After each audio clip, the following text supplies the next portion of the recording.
안녕하세요. 고요담 채널에 와주셔서 감사합니다. 오늘도 저와 함께 평안한 밤 되시길 바랍니다. 그럼 바로 이야기 시작하겠습니다. 신데렐라.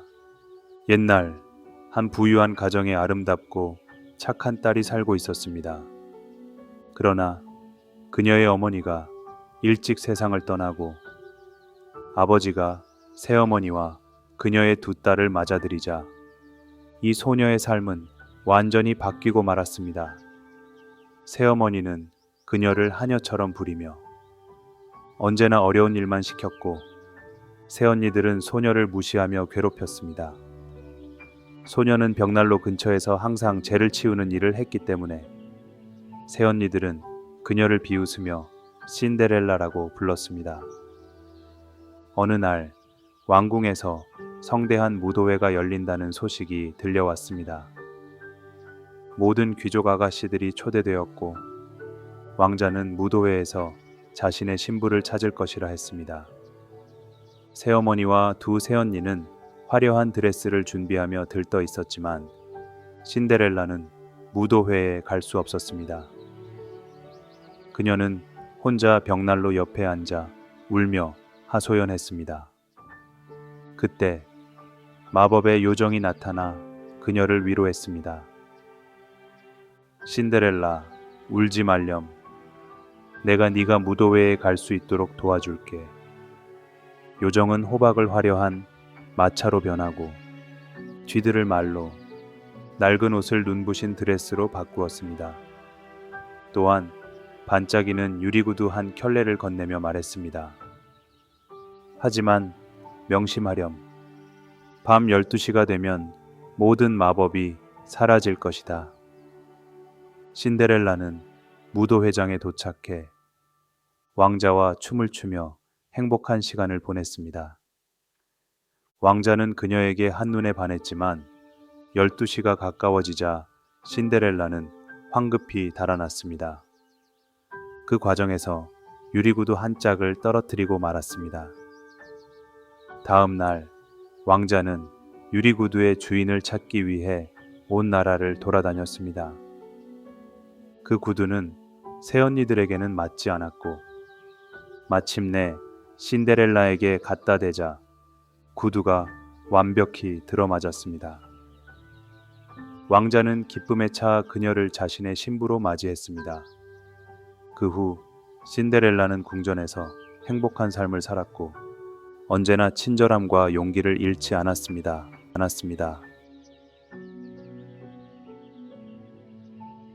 라푼젤.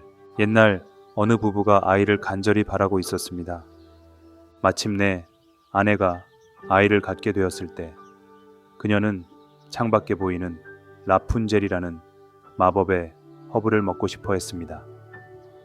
하지만 그 허브는 이웃에 살던 무서운 마녀의 정원에 자라고 있었습니다. 남편은 아내의 간절한 부탁을 받아들여 밤중에 몰래 마녀의 정원에 들어가 라푼젤을 따왔습니다. 아내는 그것을 먹고 만족했지만 다시 라푼젤을 먹고 싶어 했습니다. 결국 남편은 또다시 정원에 들어갔다가 마녀에게 발각되고 말았습니다. 마녀는 남편에게 무섭게 소리쳤습니다. 내 정원에서 감히 허락 없이 허브를 훔쳐가다니 네 죗값으로 너희 아이를 내게 넘기거라. 두려움에 사로잡힌 남편은 어쩔 수 없이 마녀의 요구를 받아들였습니다. 아이가 태어나자 마녀는 아이를 데려갔습니다. 그 아이는 아름다운 라푼젤이라는 이름으로 자라났습니다. 라푼젤이 나이가 들자 마녀는 그녀를 높고 외딴 탑에 가두었습니다. 탑에는 문도 계단도 없었고 라푼젤의 긴 금발 머리카락만이 바깥으로 통하는 유일한 길이었습니다. 마녀가 탑에 오를 때면 라푼젤, 라푼젤, 머리카락을 내려다오. 라푼젤은 긴 머리카락을 내려주었고 마녀는 그것을 타고 탑으로 올라갔습니다. 그러던 어느 날 젊은 왕자가 숲속을 지나가다 라푼젤의 아름다운 노랫소리를 들었습니다. 그는 노랫소리에 이끌려 탑을 발견했고 마녀가 라푼젤의 머리카락을 타고 오르는 모습을 멀리서 지켜보았습니다. 마녀가 떠난 후 왕자는 마녀의 흉내를 내며 말했습니다. 라푼젤, 라푼젤, 머리카락을 내려다오.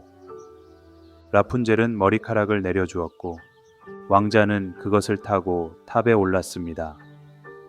처음엔 놀란 라푼젤도 곧 왕자와 친해졌고 둘은 사랑에 빠지게 되었습니다. 그러나 마녀는 이 사실을 알고 크게 분노했습니다. 그녀는 라푼젤의 머리카락을 잘라내고 왕자를 함정에 빠뜨렸습니다. 왕자는 높이에서 떨어져 눈이 멀게 되었지만 라푼젤을 잊지 않고 그녀를 찾아다녔습니다. 오랜 시간이 지나 왕자는 황무지에서 라푼젤과 다시 만났습니다. 라푼젤의 눈물이 왕자의 눈에 닿았을 때 기적처럼 그의 시력이 돌아왔습니다. 둘은 함께 왕국으로 돌아가 행복하게 살았다고 전해집니다. 백설공주. 옛날 한겨울의 어느 날 하얀 눈이 내리고 있을 때 어느 왕비가 창가에 앉아 바느질을 하고 있었습니다. 그녀는 바늘에 손을 찔려 세 방울의 피를 흰 눈 위에 떨어뜨렸습니다. 그 모습을 본 왕비는 속으로 말했습니다. 아, 눈처럼 하얗고 피처럼 붉고 흑단처럼 검은 머리를 가진 아이가 있었으면. 그 소원이 이루어져 왕비는 눈처럼 하얀 피부, 피처럼 붉은 입술, 그리고 흑단처럼 검은 머리를 가진 아름다운 아이를 낳았습니다. 아이의 이름은 백설공주였습니다. 그러나 왕비는 곧 세상을 떠났고 왕은 다시 결혼하여 새 왕비를 맞이했습니다. 새 왕비는 매우 아름다웠지만 동시에 아주 질투가 많았습니다. 그녀는 매일 거울을 보며 물었습니다. 거울아, 거울아, 이 세상에서 누가 가장 아름답니? 거울은 항상 이렇게 대답했습니다. 왕비님, 당신이 이 세상에서 가장 아름답습니다. 그러나 백설공주가 자라면서 거울은 어느 날 이렇게 말했습니다. 왕비님, 당신도 아름답지만 이제 백설공주가 더 아름답습니다. 질투심에 사로잡힌 왕비는 사냥꾼을 불러 명령했습니다. 백설공주를 숲으로 데려가 죽이고 그녀의 심장을 가져오너라. 하지만 사냥꾼은 백설공주를 죽일 수 없었습니다. 그는 그녀를 숲속 깊은 곳에 풀어주며 말했습니다. 어서 도망가세요. 다시는 왕궁으로 돌아가지 마십시오. 숲속을 헤매던 백설공주는 작은 오두막을 발견하고 그 안으로 들어갔습니다. 그곳은 7 난장이가 사는 집이었습니다. 백설공주는 난장이들과 함께 생활하며 행복하게 지냈습니다. 하지만 왕비는 다시 거울을 보며 물었고 거울은 여전히 백설공주가 가장 아름답다고 말했습니다. 그녀는 백설공주가 살아있음을 알고 분노했습니다. 왕비는 마녀로 변장하여 독이 든 물건을 가지고 백설공주를 찾아갔습니다. 처음에는 독이 든 빗으로, 다음에는 독이 든 단추로 백설공주를 해치려 했지만 그때마다 난장이들이 백설공주를 구해냈습니다.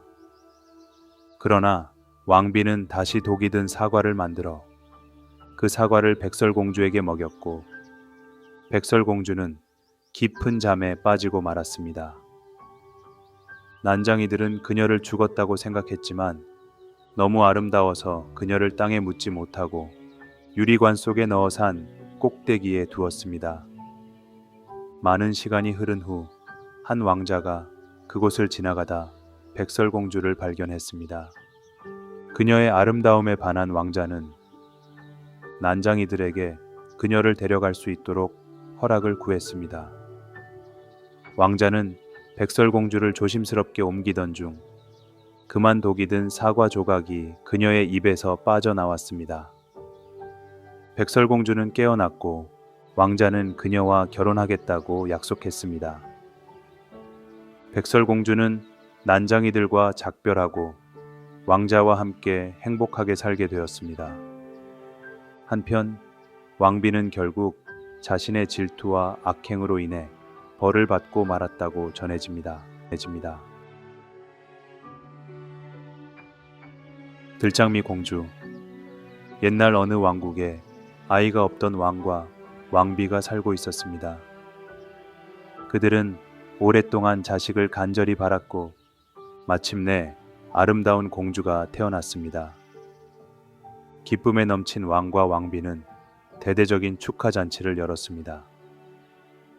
모든 귀족과 이웃나라 왕족뿐 아니라 왕국에서 가장 강력한 요정들도 초대했습니다.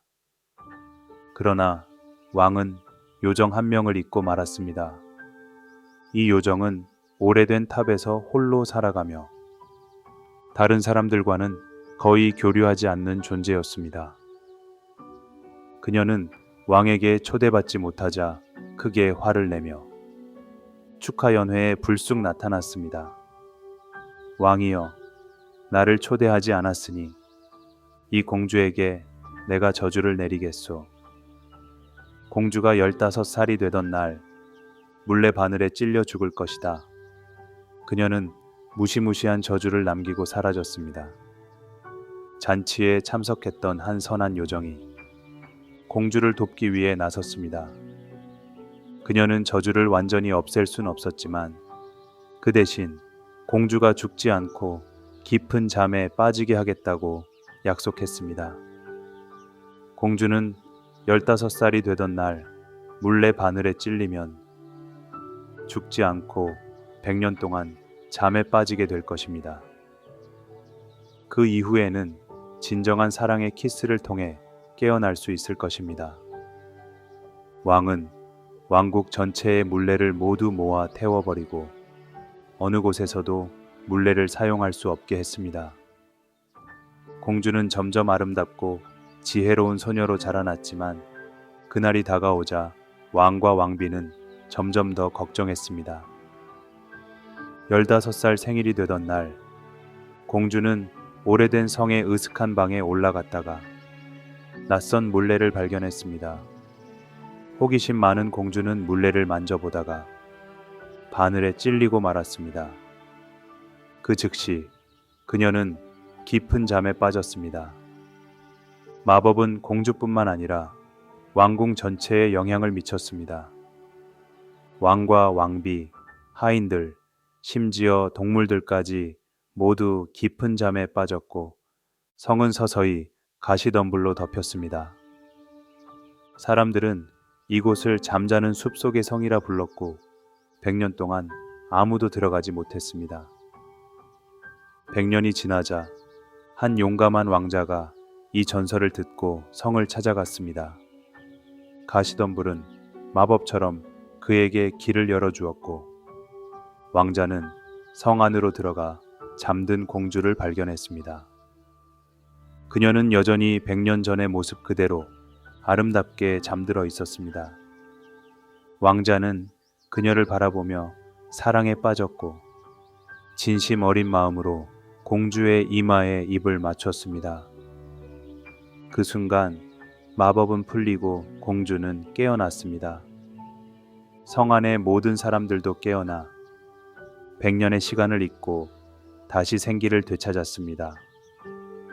공주는 왕자에게 고마워하며 함께 성을 떠났고 둘은 행복하게 오래오래 살았다고 합니다. 개구리 왕자. 옛날에 어느 왕국에 아름답고 귀여운 공주가 살고 있었습니다. 공주는 무엇보다 황금공을 아끼고 사랑했는데 늘 그 공을 가지고 놀며 하루를 보냈습니다. 어느 날 공주는 정원에 있는 깊은 우물가에서 공을 가지고 놀고 있었습니다. 그러다 공이 손을 떠나 우물 속으로 빠져버렸습니다. 깊은 물 속에 빠진 황금공을 바라보며 공주는 울기 시작했습니다. 그때 물속에서 개구리 한 마리가 튀어나와 말했습니다. 공주님, 왜 그렇게 슬퍼하시나요? 공주는 깜짝 놀랐지만 개구리에게 황금공에 대해 말해 주었습니다. 내가 가장 아끼는 황금공이 저 깊은 우물 속으로 떨어졌어요. 그러자 개구리가 말했습니다. 제가 공을 꺼내드리겠습니다. 하지만 그 대신 한 가지 약속을 해주세요. 무슨 약속이죠? 제가 공을 꺼내드리면 공주님은 저를 친구로 삼아 함께 놀고 식사를 나누며 저를 항상 곁에 두셔야 합니다. 공주는 다소 망설였지만 황금공을 너무나도 원했기 때문에 약속하고 말았습니다. 좋아요. 당신을 친구로 삼겠어요. 개구리는 깊은 물속으로 들어가 황금공을 꺼내왔습니다. 공주는 기뻐하며 공을 받아들었지만 그 약속을 지키고 싶지 않았습니다. 정말 고마워요. 공주는 말만 하고 재빨리 궁전으로 돌아가 버렸습니다. 그날 밤 공주는 저녁 식사를 하려 할 때 누군가 문을 두드리는 소리가 들렸습니다. 공주님, 약속을 잊지 않으셨죠? 공주는 깜짝 놀랐습니다. 문을 열어보니 그 개구리가 서 있었습니다. 공주는 당황했지만 결국 왕의 권고로 개구리를 식탁에 앉히고 식사를 함께 했습니다. 그 후에도 개구리는 공주의 곁을 떠나지 않았습니다. 공주는 점점 지겨워졌지만 약속을 지켜야 한다는 생각에 어쩔 수 없이 개구리와 함께 시간을 보냈습니다. 어느 날 밤 공주는 개구리가 잠자리에 들어야 한다고 말하자 몹시 화가 났습니다. 그녀는 개구리를 들어올려 벽에 던지며 소리쳤습니다. 난 더 이상 당신을 참을 수 없어요. 그러자 놀라운 일이 일어났습니다. 개구리가 벽에서 떨어지며 잘생긴 왕자로 변신한 것입니다. 왕자는 공주에게 고개를 숙이며 말했습니다. 공주님, 당신이 저를 마법에서 풀어주셨습니다. 저는 마법에 걸려 개구리로 살고 있었지만 당신이 저와 진정한 약속을 지키는 순간 다시 사람으로 돌아올 수 있었습니다. 공주는 이 말을 듣고 마음을 열었습니다. 두 사람은 점점 친해졌고 결국 공주는 왕자와 결혼해 행복하게 살았습니다. 제주꾼 곤돌프. 옛날 한 가난한 농부의 아들이 곤돌프라는 이름으로 불렸습니다. 곤돌프는 어릴 때부터 세상에 어떤 일이든 해결할 수 있는 특별한 재주가 있다고 자랑하곤 했습니다. 하지만 정작 그의 가족과 마을 사람들은 그를 믿지 않았습니다. 곤돌프, 그저 허풍만 늘어놓고 다니는군. 하지만 곤돌프는 이를 개의치 않고 이렇게 대답했습니다. 내 재주가 언젠가 너희들에게 도움이 될 날이 올 거야. 하루는 곤돌프가 숲속에서 길을 잃었을 때 그는 한 작은 오두막을 발견했습니다. 그 안에는 보물로 가득 찬 상자와 함께 사악한 마법사가 있었습니다. 마법사는 곤돌프를 보고 비웃으며 말했습니다. 네가 얼마나 재주가 뛰어난지 보자꾸나. 이 보물을 가져가려면 내 문제를 해결해야 할 것이다. 그 문제는 매우 복잡하고 많은 사람들이 실패했던 어려운 퍼즐이었습니다. 그러나 곤돌프는 마법사의 기대와는 달리 차분히 퍼즐을 풀어냈습니다. 마법사는 놀랐지만 쉽게 보물을 내주고 싶지 않았습니다. 좋다. 하지만 네가 이 보물을 가져가기 전에 나와 한 가지 게임을 해야 한다. 내가 낸 수수께끼를 마치지 못하면 넌 보물 대신 나의 하인으로 살게 될 것이다. 곤돌프는 마법사의 도전에 응했고 뛰어난 기지로 그의 수수께끼를 모두 풀어냈습니다. 결국 마법사는 손을 들어 올리며 말했습니다. 내가 졌다. 네 재주는 정말 대단하구나. 이 보물은 내 것이다. 하지만 내일이 되기 전에 떠나야 한다. 곤돌프는 마법사의 오두막을 떠나기 전 보물을 마차에 싣고 가족이 있는 마을로 돌아갔습니다. 마을 사람들은 곤돌프가 가져온 보물과 그의 재주를 보고 크게 놀랐고 그를 이제 더 이상 허풍쟁이라고 부르지 않았습니다. 그 후로 곤돌프는 그의 재주를 이용해 많은 사람들을 도왔고 마을에서는 그의 이름이 전설처럼 남았습니다. 사람들은 서로에게 이 이야기를 전하며 재주가 있다면 그것을 믿고 활용하는 것이 중요하다고 말하곤 했습니다. 꽤 많은 잭. 옛날 옛적 가난한 농부의 집에 잭이라는 소년이 살고 있었습니다. 그는 무척 영리하고 재치가 넘쳤지만 어리숙해 보이는 행동으로 인해 마을 사람들에게 자주 놀림을 받았습니다. 하지만 잭은 항상 웃으며 대답하곤 했습니다. 내가 정말 어리석은지 아닌지는 결과를 보면 알겠지요. 어느 날 잭은 집에서 기르는 암탉이 매일 황금알을 낳는 것을 발견했습니다. 잭은 이 암탉이야말로 가족을 가난에서 벗어나게 해줄 귀한 존재라고 생각했습니다. 그래서 그는 암탉의 황금알을 몰래 마을 시장에 가져가 팔기 시작했습니다. 하지만 그의 형과 누나들은 잭의 행동을 의심하며 말했습니다. 잭이 어떻게 매일 돈을 벌어오는지 이해가 안 돼. 분명 무슨 어리석은 짓을 하고 있는 게 틀림없어. 잭은 가족이 걱정할까봐 암탉의 비밀을 털어놓지 않았습니다. 그러다 마침내 한 날, 그는 마을 시장에서 교활한 상인을 만나게 되었습니다. 상인은 잭에게 거짓말을 하며 말했습니다. 너처럼 어리석은 아이가 황금알을 팔고 있다니 놀랍군. 그 암탉이 황금알을 낳는 건 우연일 뿐이야. 하지만 만약 내가 특별한 마법 씨앗을 준다면 그 암탉은 훨씬 더 많은 황금알을 낳을 수 있을 거야. 잭은 의심스러운 눈으로 상인을 바라보았지만 곧 미소를 지으며 대답했습니다. 그렇다면 이 황금알 몇 개와 그 씨앗을 바꿀 수 있겠네요. 상인은 욕심에 눈이 멀어 그 제안을 받아들였습니다. 잭은 상인에게 황금알 몇 개를 주고 상인이 건넨 씨앗을 받아 집으로 돌아갔습니다. 하지만 그 씨앗은 아무런 마법도 없는 보통 씨앗이었습니다. 잭은 집으로 돌아와 조용히 씨앗을 마당에 심었습니다. 다음 날 형과 누나가 물었습니다. 잭, 오늘도 시장에 가서 돈을 벌었어?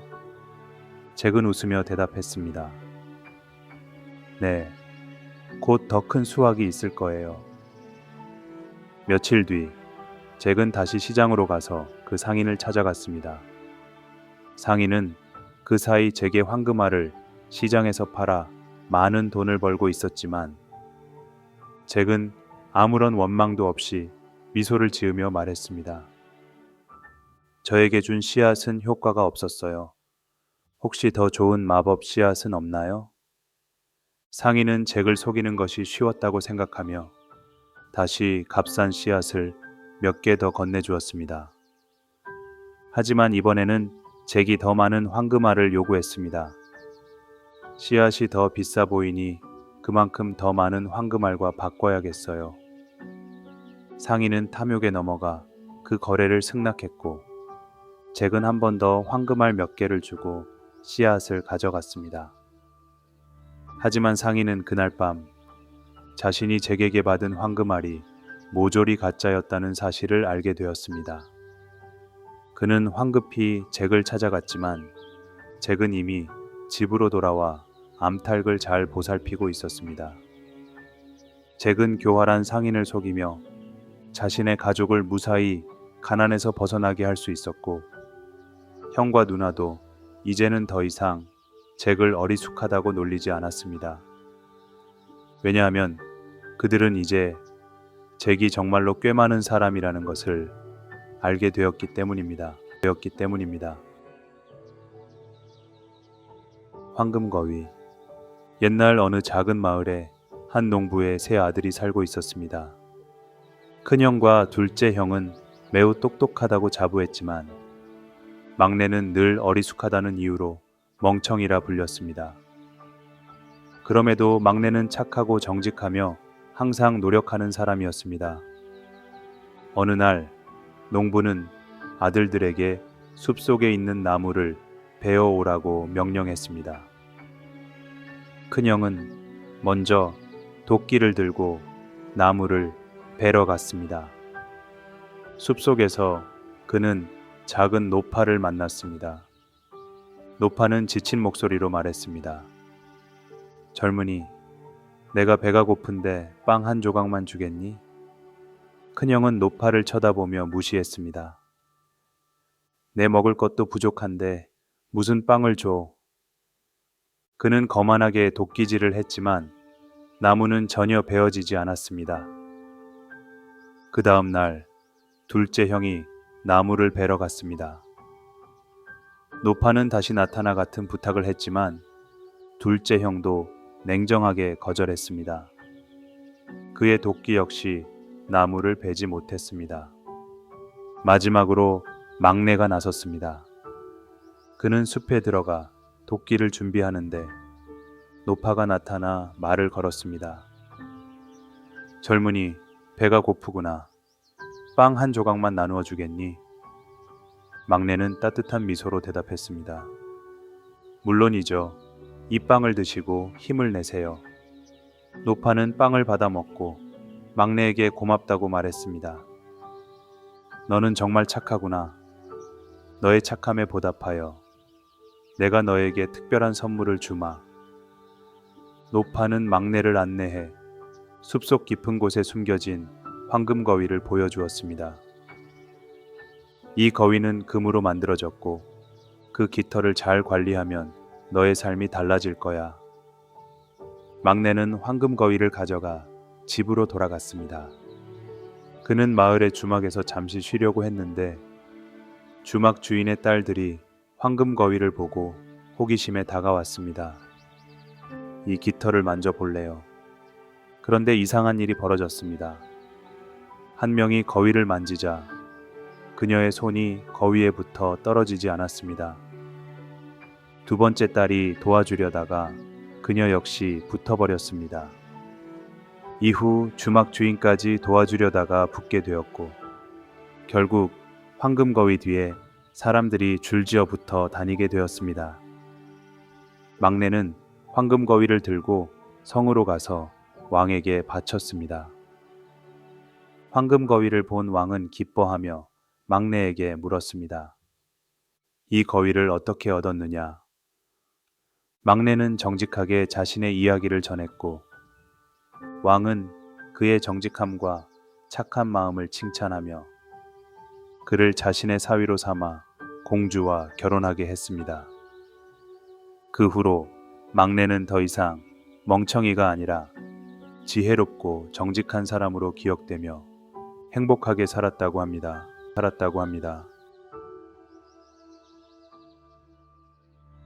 요정과 구두장이. 옛날 한 마을에 가난하지만 성실한 구두장이가 살고 있었습니다.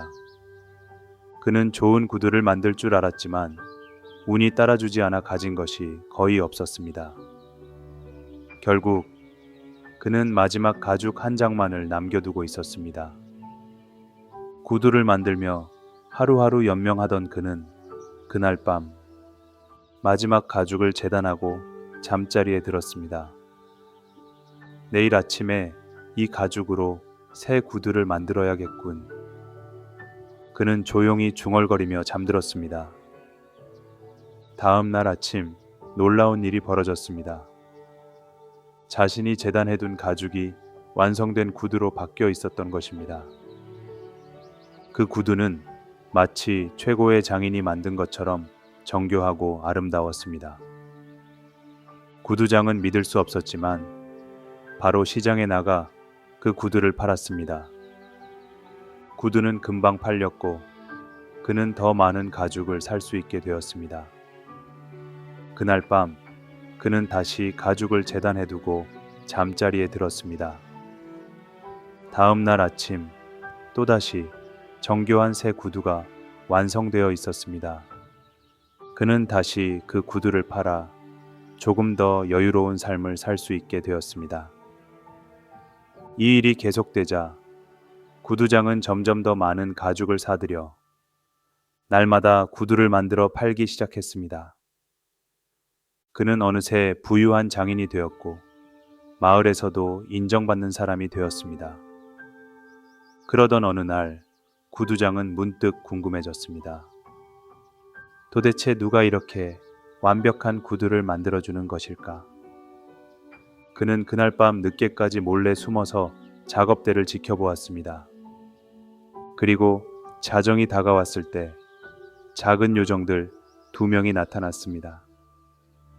요정들은 구두장이 재단해둔 가죽을 손에 들고 놀라운 속도로 정교하게 구두를 만들어냈습니다. 요정들이 일을 마친 뒤 다시 사라지는 모습을 본 구두장은 깊은 감동을 받았습니다. 다음 날 그는 아내에게 이 사실을 이야기하며 말했습니다. 이 착한 요정들을 위해 우리가 무언가를 해주어야겠어. 그들은 요정들이 더 이상 추운 밤에 얇은 옷을 입고 일하지 않도록 따뜻한 옷과 작은 신발을 만들어 작업대 위에 놓아두었습니다. 그날 밤 요정들이 작업장에 와서 그 선물을 발견했습니다. 기뻐하며 선물을 입어보고 춤을 춘 요정들은 마지막으로 구두장이의 작업장을 깨끗이 정리하고는 다시 모습을 감췄습니다. 이후로 요정들은 더 이상 나타나지 않았지만 구두장은 이미 번창하는 사업을 가지게 되었고 언제나 성실하게 일하며 행복하게 살았다고 전해집니다. 신데렐라. 옛날 한 부유한 가정에 아름답고 착한 딸이 살고 있었습니다. 그러나 그녀의 어머니가 일찍 세상을 떠나고 아버지가 새어머니와 그녀의 2딸을 맞아들이자 이 소녀의 삶은 완전히 바뀌고 말았습니다. 새어머니는 그녀를 하녀처럼 부리며 언제나 어려운 일만 시켰고 새언니들은 소녀를 무시하며 괴롭혔습니다. 소녀는 벽난로 근처에서 항상 죄를 치우는 일을 했기 때문에 새언니들은 그녀를 비웃으며 신데렐라라고 불렀습니다. 어느 날 왕궁에서 성대한 무도회가 열린다는 소식이 들려왔습니다. 모든 귀족 아가씨들이 초대되었고 왕자는 무도회에서 자신의 신부를 찾을 것이라 했습니다. 새어머니와 2 새언니는 화려한 드레스를 준비하며 들떠 있었지만 신데렐라는 무도회에 갈 수 없었습니다. 그녀는 혼자 벽난로 옆에 앉아 울며 하소연했습니다. 그때 마법의 요정이 나타나 그녀를 위로했습니다. 신데렐라, 울지 말렴. 내가 네가 무도회에 갈 수 있도록 도와줄게. 요정은 호박을 화려한 마차로 변하고 쥐들을 말로 낡은 옷을 눈부신 드레스로 바꾸었습니다. 또한 반짝이는 유리구두 한 켤레를 건네며 말했습니다. 하지만 명심하렴. 밤 12시가 되면 모든 마법이 사라질 것이다. 신데렐라는 무도회장에 도착해 왕자와 춤을 추며 행복한 시간을 보냈습니다. 왕자는 그녀에게 한눈에 반했지만 12시가 가까워지자 신데렐라는 황급히 달아났습니다. 그 과정에서 유리구두 한 짝을 떨어뜨리고 말았습니다. 다음 날 왕자는 유리구두의 주인을 찾기 위해 온 나라를 돌아다녔습니다. 그 구두는 새언니들에게는 맞지 않았고 마침내 신데렐라에게 갖다 대자 구두가 완벽히 들어맞았습니다. 왕자는 기쁨에 차 그녀를 자신의 신부로 맞이했습니다. 그 후 신데렐라는 궁전에서 행복한 삶을 살았고 언제나 친절함과 용기를 잃지 않았습니다.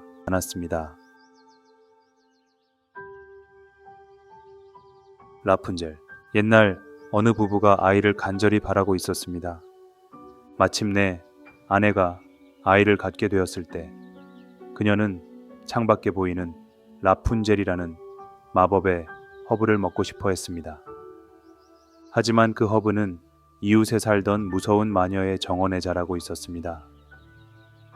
남편은 아내의 간절한 부탁을 받아들여 밤중에 몰래 마녀의 정원에 들어가 라푼젤을 따왔습니다. 아내는 그것을 먹고 만족했지만 다시 라푼젤을 먹고 싶어 했습니다. 결국 남편은 또다시 정원에 들어갔다가 마녀에게 발각되고 말았습니다. 마녀는 남편에게 무섭게 소리쳤습니다. 내 정원에서 감히 허락 없이 허브를 훔쳐가다니 네 죗값으로 너희 아이를 내게 넘기거라. 두려움에 사로잡힌 남편은 어쩔 수 없이 마녀의 요구를 받아들였습니다. 아이가 태어나자 마녀는 아이를 데려갔습니다.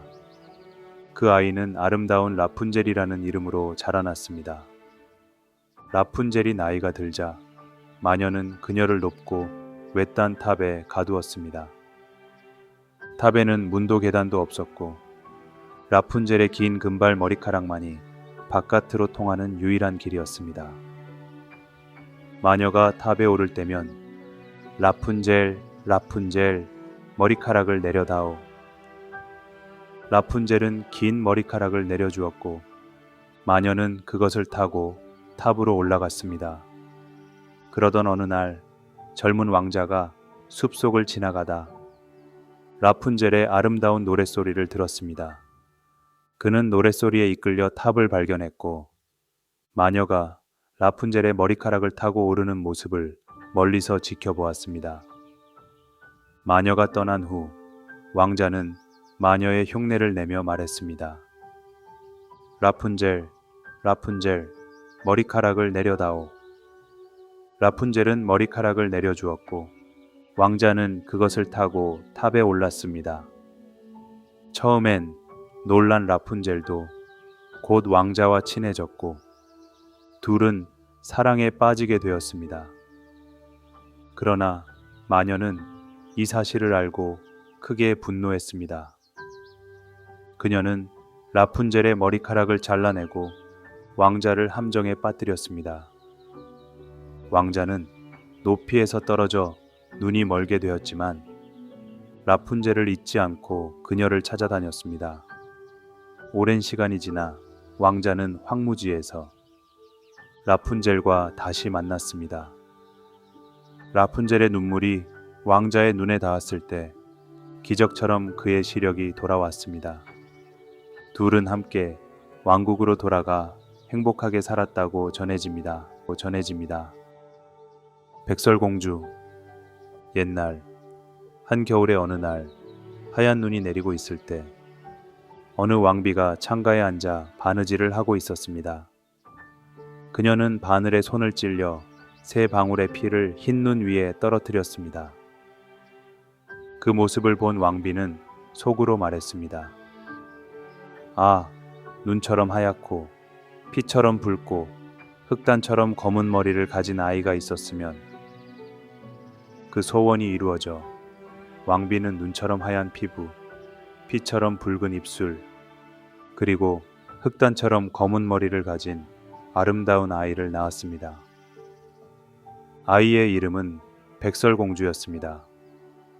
그러나 왕비는 곧 세상을 떠났고 왕은 다시 결혼하여 새 왕비를 맞이했습니다. 새 왕비는 매우 아름다웠지만 동시에 아주 질투가 많았습니다. 그녀는 매일 거울을 보며 물었습니다. 거울아, 거울아, 이 세상에서 누가 가장 아름답니? 거울은 항상 이렇게 대답했습니다. 왕비님, 당신이 이 세상에서 가장 아름답습니다. 그러나 백설공주가 자라면서 거울은 어느 날 이렇게 말했습니다. 왕비님, 당신도 아름답지만 이제 백설공주가 더 아름답습니다. 질투심에 사로잡힌 왕비는 사냥꾼을 불러 명령했습니다. 백설공주를 숲으로 데려가 죽이고 그녀의 심장을 가져오너라. 하지만 사냥꾼은 백설공주를 죽일 수 없었습니다. 그는 그녀를 숲속 깊은 곳에 풀어주며 말했습니다. 어서 도망가세요. 다시는 왕궁으로 돌아가지 마십시오. 숲속을 헤매던 백설공주는 작은 오두막을 발견하고 그 안으로 들어갔습니다. 그곳은 7 난장이가 사는 집이었습니다. 백설공주는 난장이들과 함께 생활하며 행복하게 지냈습니다. 하지만 왕비는 다시 거울을 보며 물었고 거울은 여전히 백설공주가 가장 아름답다고 말했습니다. 그녀는 백설공주가 살아있음을 알고 분노했습니다. 왕비는 마녀로 변장하여 독이 든 물건을 가지고 백설공주를 찾아갔습니다. 처음에는 독이 든 빗으로, 다음에는 독이 든 단추로 백설공주를 해치려 했지만 그때마다 난장이들이 백설공주를 구해냈습니다. 그러나 왕비는 다시 독이 든 사과를 만들어 그 사과를 백설공주에게 먹였고 백설공주는 깊은 잠에 빠지고 말았습니다. 난장이들은 그녀를 죽었다고 생각했지만 너무 아름다워서 그녀를 땅에 묻지 못하고 유리관 속에 넣어 산 꼭대기에 두었습니다. 많은 시간이 흐른 후 한 왕자가 그곳을 지나가다 백설공주를 발견했습니다. 그녀의 아름다움에 반한 왕자는 난장이들에게 그녀를 데려갈 수 있도록 허락을 구했습니다. 왕자는 백설공주를 조심스럽게 옮기던 중 그만 독이 든 사과 조각이 그녀의 입에서 빠져나왔습니다. 백설공주는 깨어났고 왕자는 그녀와 결혼하겠다고 약속했습니다. 백설공주는 난장이들과 작별하고 왕자와 함께 행복하게 살게 되었습니다. 한편 왕비는 결국 자신의 질투와 악행으로 인해 벌을 받고 말았다고 전해집니다. 들장미 공주. 옛날 어느 왕국에 아이가 없던 왕과 왕비가 살고 있었습니다. 그들은 오랫동안 자식을 간절히 바랐고 마침내 아름다운 공주가 태어났습니다. 기쁨에 넘친 왕과 왕비는 대대적인 축하 잔치를 열었습니다. 모든 귀족과 이웃나라 왕족뿐 아니라 왕국에서 가장 강력한 요정들도 초대했습니다. 그러나 왕은 요정 한 명을 잊고 말았습니다. 이 요정은 오래된 탑에서 홀로 살아가며 다른 사람들과는 거의 교류하지 않는 존재였습니다. 그녀는 왕에게 초대받지 못하자 크게 화를 내며 축하 연회에 불쑥 나타났습니다. 왕이여, 나를 초대하지 않았으니 이 공주에게 내가 저주를 내리겠소. 공주가 15살이 되던 날 물레 바늘에 찔려 죽을 것이다. 그녀는 무시무시한 저주를 남기고 사라졌습니다. 잔치에 참석했던 한 선한 요정이 공주를 돕기 위해 나섰습니다. 그녀는 저주를 완전히 없앨 순 없었지만 그 대신 공주가 죽지 않고 깊은 잠에 빠지게 하겠다고 약속했습니다. 공주는 15살이 되던 날 물레 바늘에 찔리면 죽지 않고 100년 동안 잠에 빠지게 될 것입니다. 그 이후에는 진정한 사랑의 키스를 통해 깨어날 수 있을 것입니다. 왕은 왕국 전체의 물레를 모두 모아 태워버리고 어느 곳에서도 물레를 사용할 수 없게 했습니다. 공주는 점점 아름답고 지혜로운 소녀로 자라났지만 그날이 다가오자 왕과 왕비는 점점 더 걱정했습니다. 15살 생일이 되던 날, 공주는 오래된 성의 으슥한 방에 올라갔다가 낯선 물레를 발견했습니다. 호기심 많은 공주는 물레를 만져보다가 바늘에 찔리고 말았습니다. 그 즉시 그녀는 깊은 잠에 빠졌습니다. 마법은 공주뿐만 아니라 왕궁 전체에 영향을 미쳤습니다. 왕과 왕비, 하인들, 심지어 동물들까지 모두 깊은 잠에 빠졌고 성은 서서히 가시덤불로 덮였습니다. 사람들은 이곳을 잠자는 숲속의 성이라 불렀고 100년 동안 아무도 들어가지 못했습니다. 100년이 지나자 한 용감한 왕자가 이 전설을 듣고 성을 찾아갔습니다. 가시덤불은 마법처럼 그에게 길을 열어주었고 왕자는 성 안으로 들어가 잠든 공주를 발견했습니다. 그녀는 여전히 100년 전의 모습 그대로 아름답게 잠들어 있었습니다. 왕자는 그녀를 바라보며 사랑에 빠졌고 진심 어린 마음으로 공주의 이마에 입을 맞췄습니다. 그 순간 마법은 풀리고 공주는 깨어났습니다. 성 안의 모든 사람들도 깨어나 100년의 시간을 잊고 다시 생기를 되찾았습니다. 공주는 왕자에게 고마워하며 함께 성을 떠났고 둘은 행복하게 오래오래 살았다고 합니다. 개구리 왕자. 옛날에 어느 왕국에 아름답고 귀여운 공주가 살고 있었습니다. 공주는 무엇보다 황금공을 아끼고 사랑했는데 늘 그 공을 가지고 놀며 하루를 보냈습니다. 어느 날 공주는 정원에 있는 깊은 우물가에서 공을 가지고 놀고 있었습니다. 그러다 공이 손을 떠나 우물 속으로 빠져버렸습니다. 깊은 물 속에 빠진 황금공을 바라보며 공주는 울기 시작했습니다. 그때 물속에서 개구리 한 마리가 튀어나와 말했습니다. 공주님, 왜 그렇게 슬퍼하시나요? 공주는 깜짝 놀랐지만 개구리에게 황금공에 대해 말해 주었습니다. 내가 가장 아끼는 황금공이 저 깊은 우물 속으로 떨어졌어요. 그러자 개구리가 말했습니다. 제가 공을 꺼내드리겠습니다. 하지만 그 대신 한 가지 약속을 해주세요. 무슨 약속이죠? 제가 공을 꺼내드리면 공주님은 저를 친구로 삼아 함께 놀고 식사를 나누며 저를 항상 곁에 두셔야 합니다. 공주는 다소 망설였지만 황금공을 너무나도 원했기 때문에 약속하고 말았습니다. 좋아요. 당신을 친구로 삼겠어요. 개구리는 깊은 물속으로 들어가 황금공을 꺼내왔습니다. 공주는 기뻐하며 공을 받아들었지만 그 약속을 지키고 싶지 않았습니다. 정말 고마워요. 공주는 말만 하고 재빨리 궁전으로 돌아가 버렸습니다. 그날 밤 공주는 저녁 식사를 하려 할 때 누군가 문을 두드리는 소리가 들렸습니다. 공주님, 약속을 잊지 않으셨죠?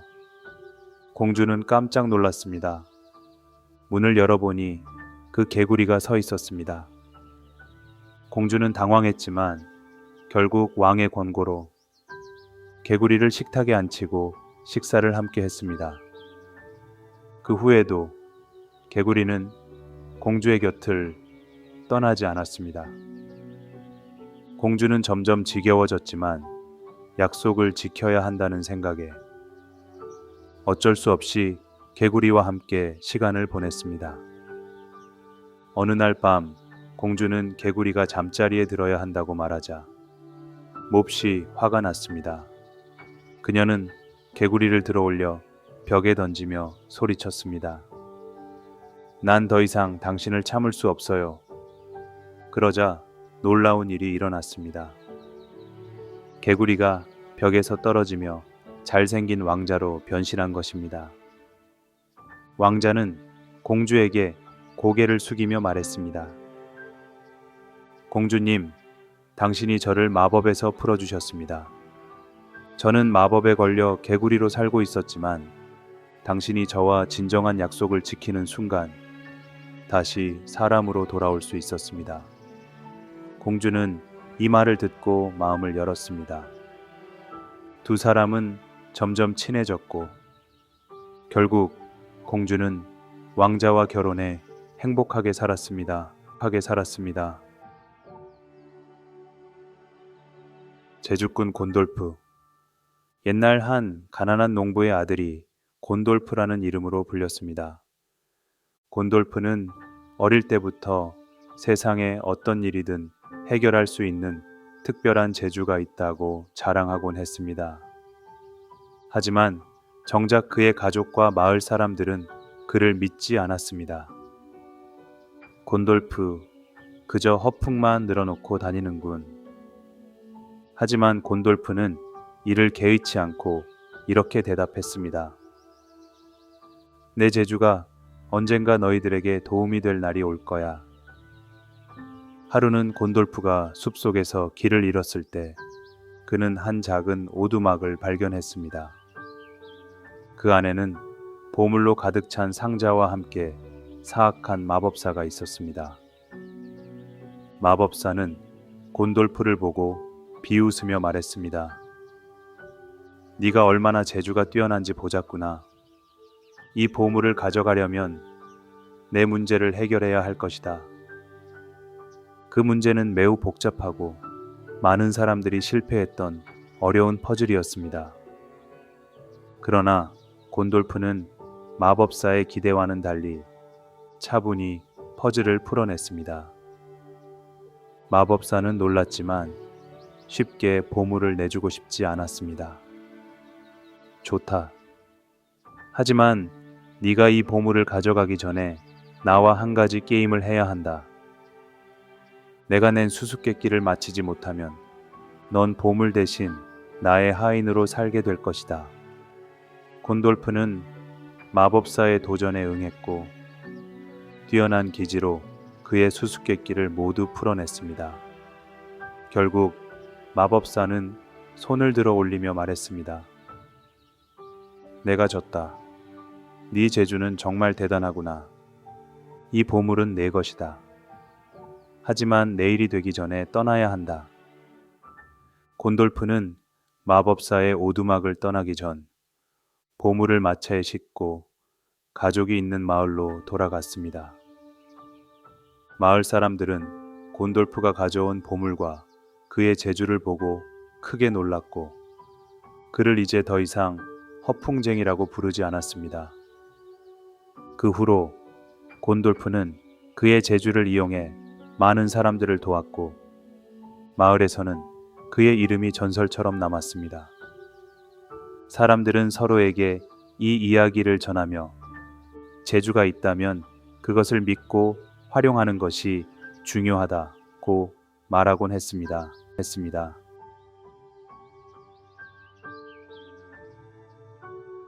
꽤 많은 잭. 옛날 옛적 가난한 농부의 집에 잭이라는 소년이 살고 있었습니다. 그는 무척 영리하고 재치가 넘쳤지만 어리숙해 보이는 행동으로 인해 마을 사람들에게 자주 놀림을 받았습니다. 하지만 잭은 항상 웃으며 대답하곤 했습니다. 내가 정말 어리석은지 아닌지는 결과를 보면 알겠지요.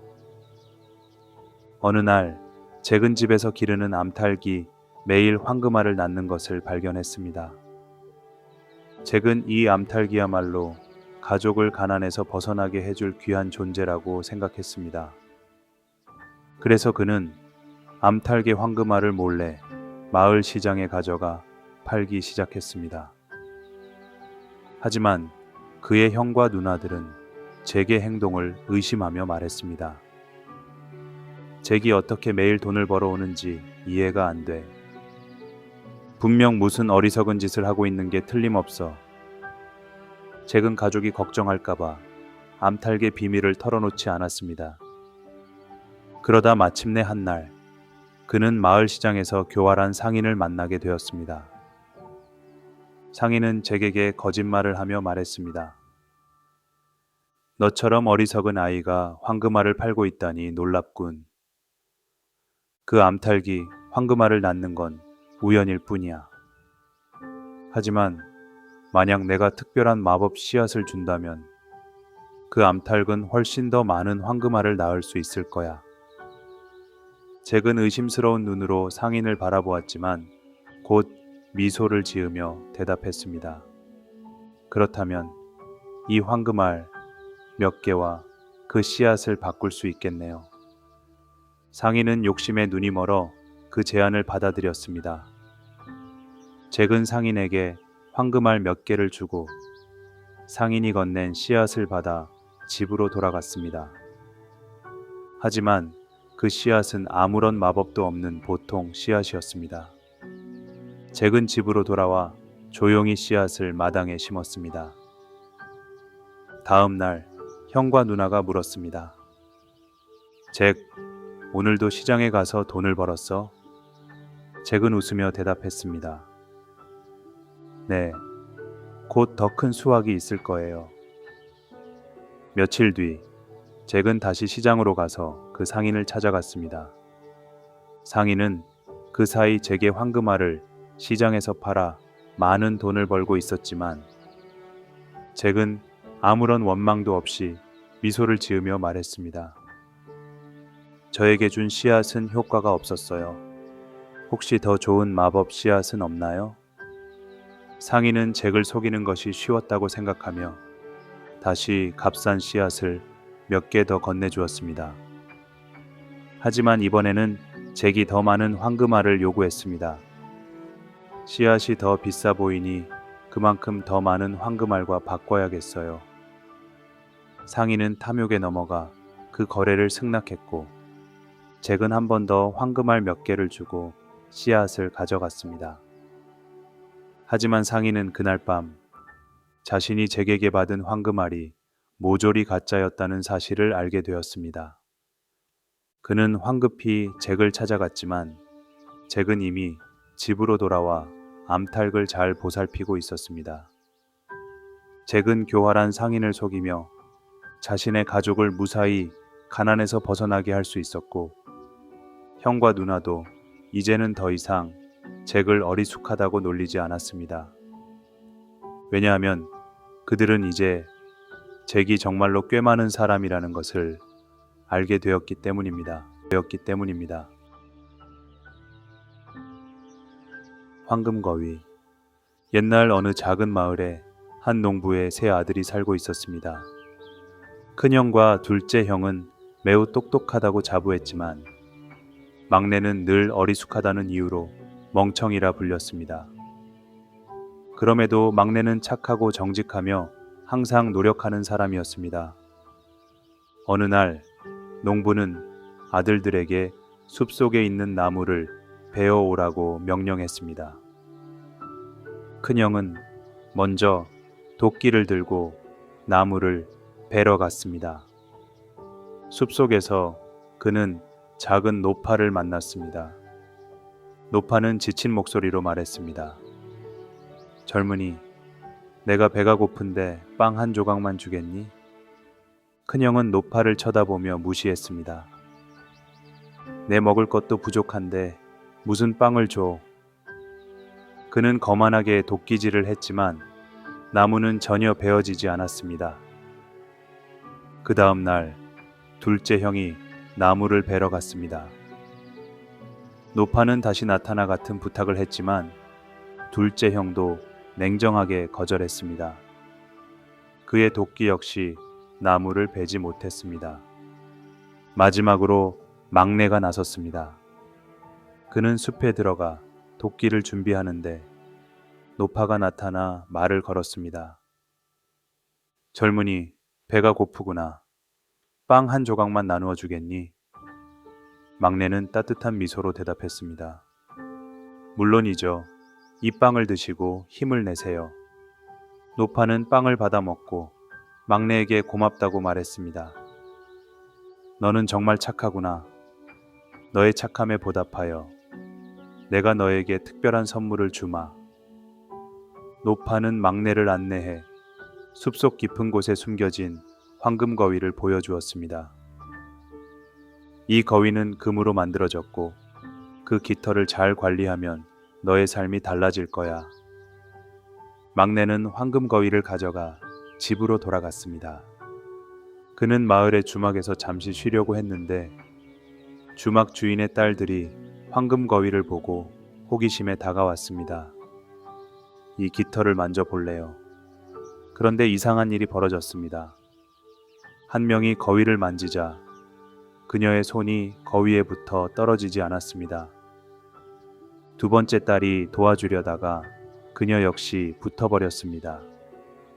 이후 주막 주인까지 도와주려다가 붙게 되었고 결국 황금 거위 뒤에 사람들이 줄지어 붙어 다니게 되었습니다.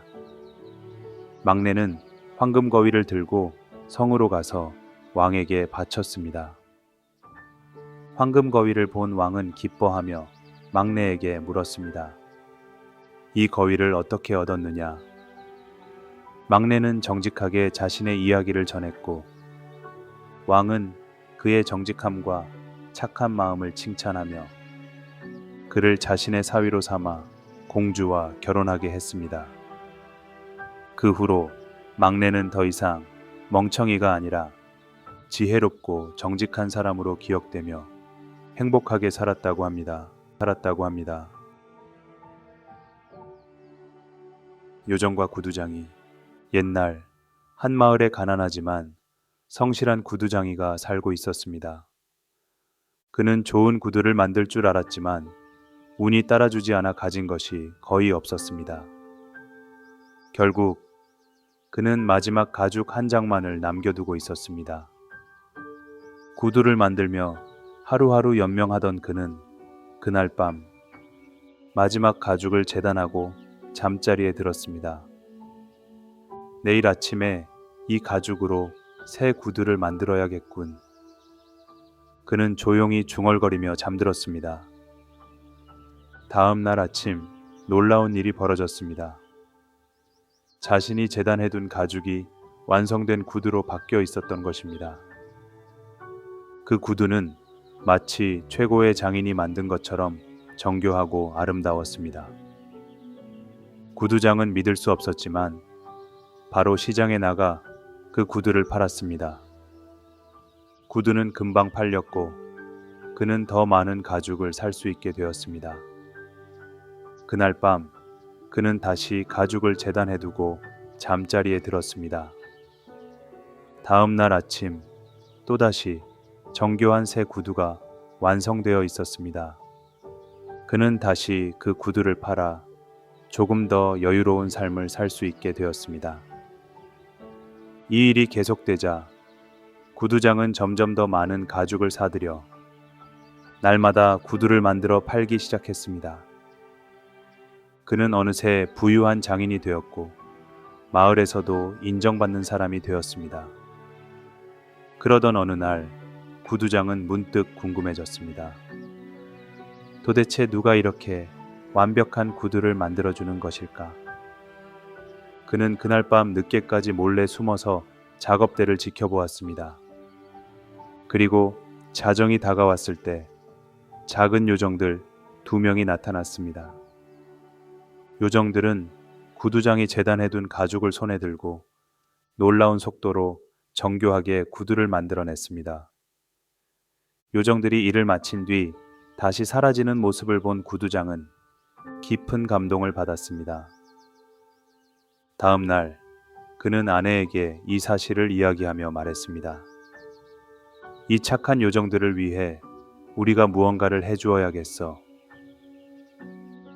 그들은 요정들이 더 이상 추운 밤에 얇은 옷을 입고 일하지 않도록 따뜻한 옷과 작은 신발을 만들어 작업대 위에 놓아두었습니다. 그날 밤 요정들이 작업장에 와서 그 선물을 발견했습니다. 기뻐하며 선물을 입어보고 춤을 춘 요정들은 마지막으로 구두장이의 작업장을 깨끗이 정리하고는 다시 모습을 감췄습니다. 이후로 요정들은 더 이상 나타나지 않았지만 구두장은 이미 번창하는 사업을 가지게 되었고 언제나 성실하게 일하며 행복하게 살았다고 전해집니다.